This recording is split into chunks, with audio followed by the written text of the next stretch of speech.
Ora, prima di passare alla votazione di convalida, chiedo ai consiglieri: a vostra conoscenza sussistono condizioni di ineleggibilità e di incompatibilità che riguardino il signor Moras Leonardo?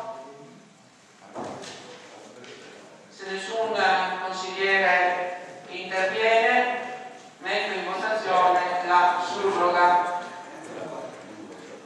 Per alzata di mano effettuiamo la surroga del consigliere Moras.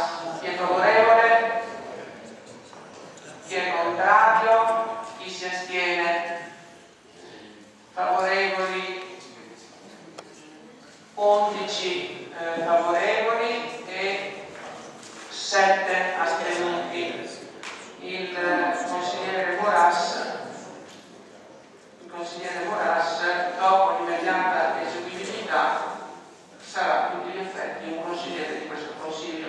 Metto in votazione l'immediata eseguibilità. Chi è favorevole?